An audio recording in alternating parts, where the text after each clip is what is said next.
Hey everybody, it's me Hetty and num num num. I'm making my mama's southern style smothered pork chops. Alright, I'm going to go over all the ingredients with you, but just to get this going, I'm going to put some oil in this pan. Get this pan hot.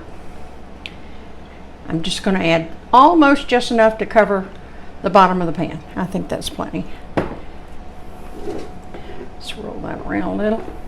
There we go. All right, now that's going to be going. I just hit start, and as you can see, I got my pork chops here, and I'm going to season these with just salt and pepper on each side before we sear them. But look, now you can just use salt. You're just going to go over. I'm using my salt crystals that I love. Num num num. These are so good, and they stick to meat really well. Oh, I know what I meant to do. I'm running my mouth already. Look. This is just an oil mister. You can use Pam, canola spray, whatever. Avocado oil. I do give it a little light coat. Why? It just helps that salt stick. Now I already put salt on those two, so I'm not gonna. I don't overly salt heavy because my gravy will be salted as well, just for flavor. Come on. I'm not cooking on this cookie sheet. I'm literally just using it because they all fit on here. All right, and by the way, this is about, I don't know, it's in between 2 1/4 pounds, but less than 2 1/2 pounds. This recipe does great all the way up to, I would think, 3 pounds. All right, look, so there's that side, and I ground this pepper earlier, but I put it on a medium grind. I like it a little bigger when I'm doing my pork chops. Now, I'm gonna hold some back for the gravy, but I am gonna come on here, and this is a little over a teaspoon total, but then of course I'm going to salt and pepper to taste anyway later when we get to that point right before serving. So all right, there's one side done. Yes folks, I'm gonna wash my hands. I forgot to get gloves. I'm gonna be fast with this because I know I got that pan on. All right. Well, I wonder if I can miss with the left hand. Yeah, I can. Not as well, but yeah, it'll get the job done. Because I am totally right-handed. My oldest son is ambidextrous, which is amazing. All right. So I'm just going to put some salt in this hand. Why? Because I don't want to put my fingers in that. And I see cooks doing that. That just drives me nuts. They're contaminating the salt when they do that. Yes, I know salt's a natural preservative, etc., but I'm not taking chances. Okay, and I'm gonna come over this side with some pepper.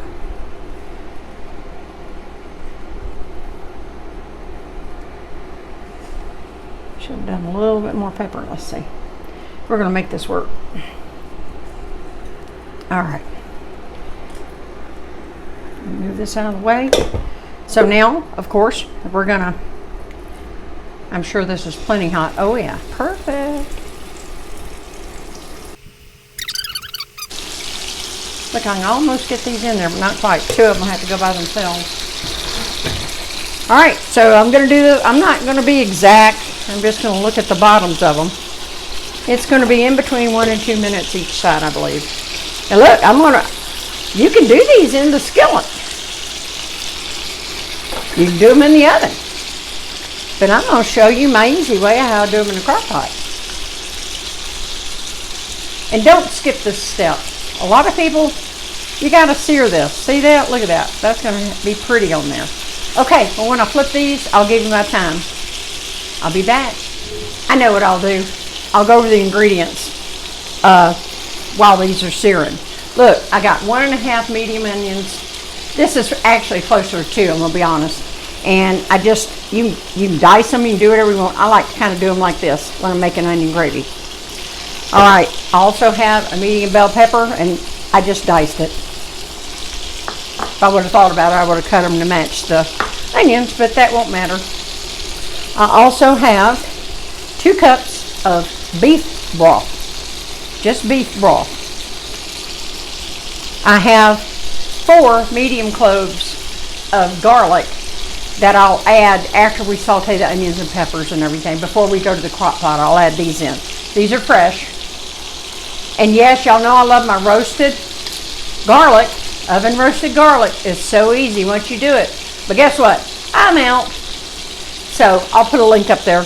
But I do need to roast some more garlic, but I hadn't had any time to do that. And look, and then of course you need a little oil so you can get a good sear on your meat. And there's not a whole lot, and then it'll be salt and pepper to taste at the end.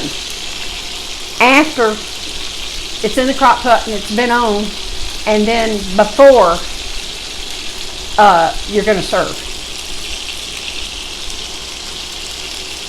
Always tweak these recipes and make them what you like. Let's see. All right, that's good. Look at that. That's good on that side.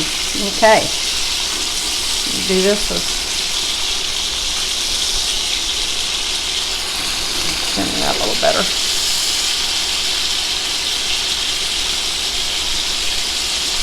He sectioned himself onto the pan.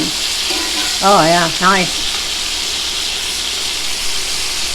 I'm probably going to leave these two in a hair longer because this is the hot side of the pan. You know, pans can be like that.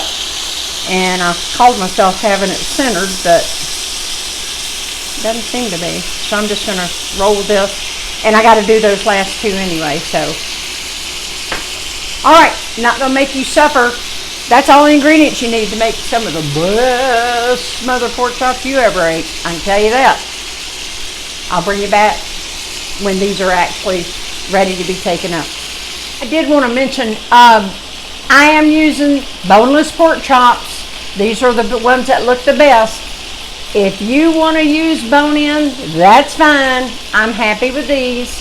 They're good. These, I like to get these kind. Do I buy bone-in? Of course I do. But guess what? They look terrible, terrible. So these looked really nice. So that's why I went with them.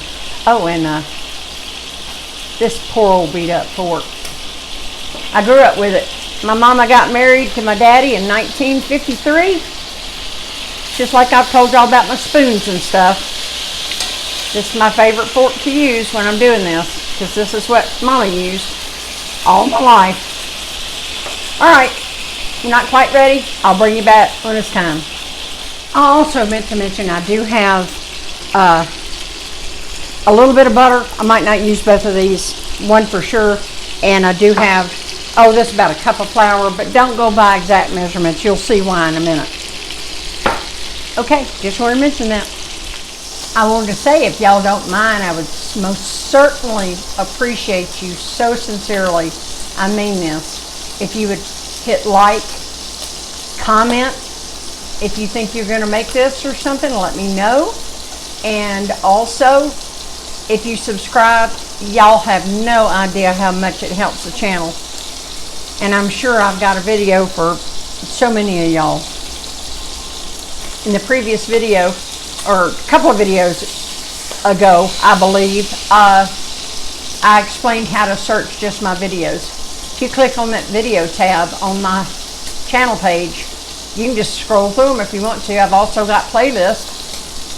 And I need to break down some more playlists, I guess, but I haven't done that. But I've got all the biggies in there, so I'd appreciate that. Anyway, thumbs up. Thank you. All right, I'll bring you back when these are finished. Alrighty, I'm going to show you. You want to look about like this, see? Or this. This is good. These are my two big guys. They were the last two. And they're good, but they're good. So I went about 2 minutes on one side, about 3 on the other. 3, and then I flipped them, and it's about 2. So that's going to depend on your heat. So you'll have to just keep a look on them, and you want them to look about like this. You're not trying to cook them. You're simply, okay, my onions are going in right away.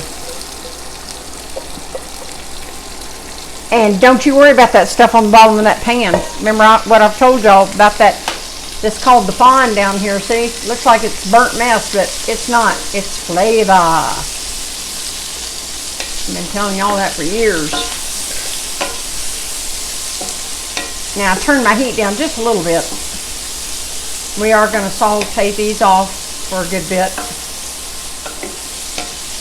I cut them in fairly big chunks, so in fact I should have cut him again. But anyway, I'm just going to saute these off. I'm going to let these go about 5 or 6 minutes, and then we'll add in the bell pepper. And then right before I'm going to cover everything with flour and stuff, I'll throw in the garlic. But the garlic's going to be last. Garlic burns easy. Do not put your garlic in at the same time as you put everything else in. Add your garlic last. All right, guys. Time-wise, I'll bring you back when we're getting ready to add in the bell peppers, okay? Ooh, I should have dug out my splatter guard. Anyway, look. I'm going to throw that butter in there. These have been in about 6 minutes. I cut my heat down a little bit more. They're good, though. They look... Y'all ought to smell this. Woo, Lord, that's good. All right, I just want to let you know I did not forget to add the butter in. But I would have done it when I first put them in, so just remember that. Okie dokie. These have been going, I don't know, 6 or 7 minutes, not too much. And I'm going to show you, as you can see, I'm just simply trying to get them to the point where, without any effort, I can just go through it like that, okay? Not trying to get them 100% translucent or anything like that. Not for this dish, it won't matter. But since we're going to cook them for about 10 minutes, or maybe even up to 12, I'll let you know, it's time to add the bell pepper in. So it can be getting soft as well. But I always like my onions to go in first.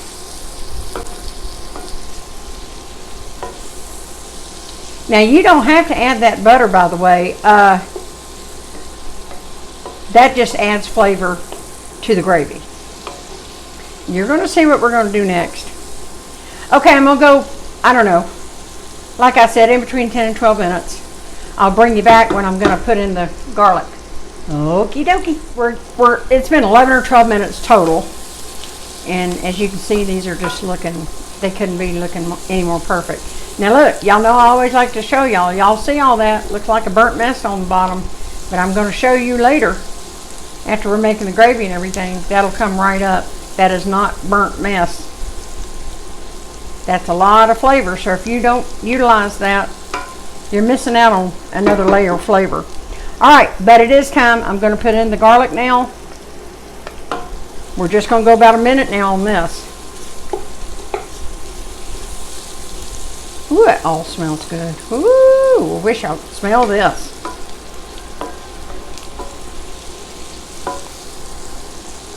Okay, I'm gonna let this go a minute and I'll bring you back. It'll be time for the flour. It's been about a minute, and look, I've got a cup of flour, but I'm not gonna necessarily use all of it.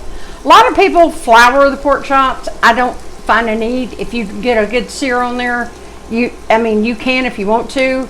I'm sure I'm not the first video you're watching on Southern style smothered pork chops. But look, I'm just gonna come in and I'm gonna just cover. This isn't gravy the way you normally would make it, as I've shown you on other videos too.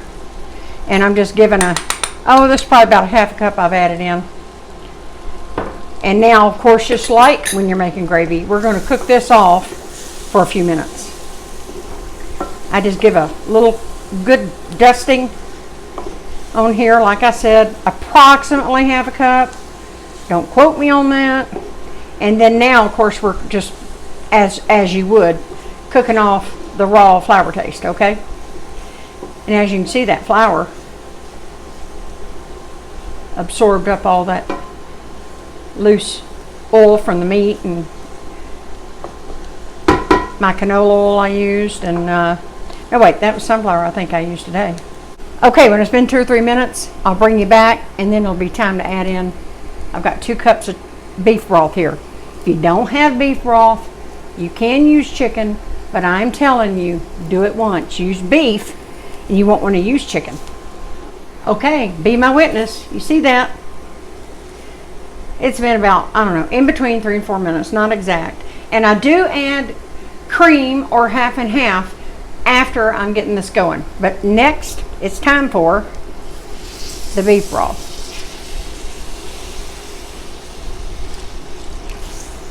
All right.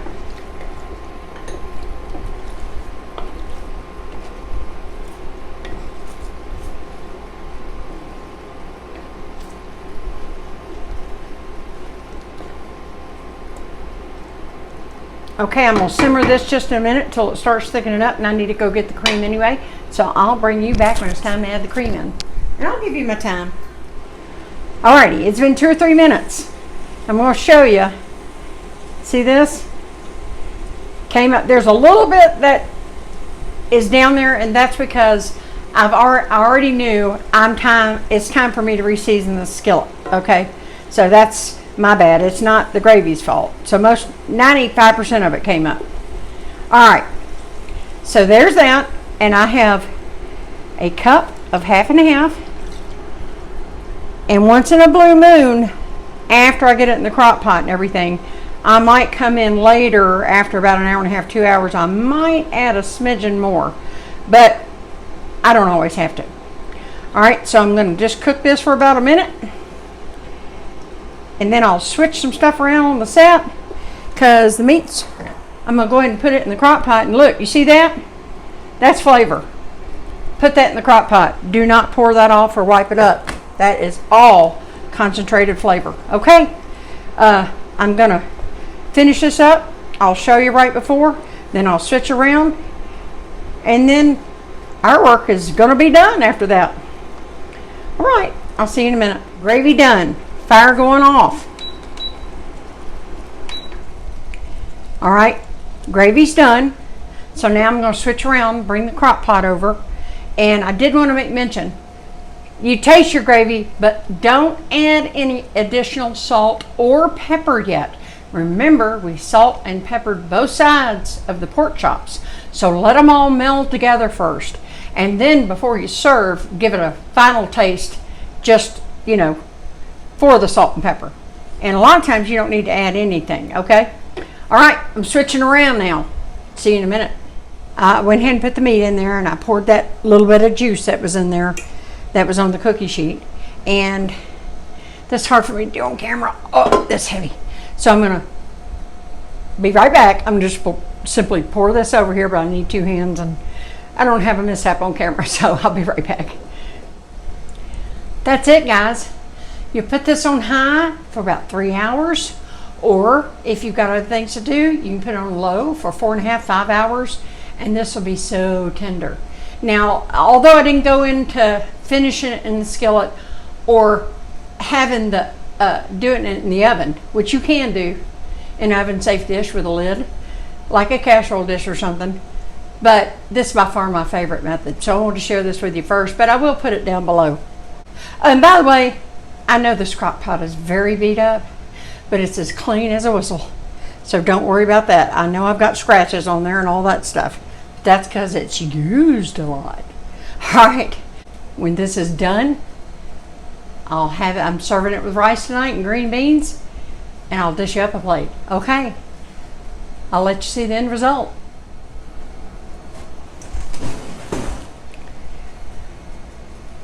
All right, y'all. Look at this. The only thing I did is I maybe stirred it twice in the whole time, and this has only been 2.5 hours, and mine's done because if you don't have one of these, you should have one. They're inexpensive, and you want your meat to be done. Okay, so let me plate you up some. We're having it with corn and jasmine rice. So let me grab one here. Oh yeah. And I've got extras. I mean, if anybody wants more. Look at that. But now you got to come in with that gravy.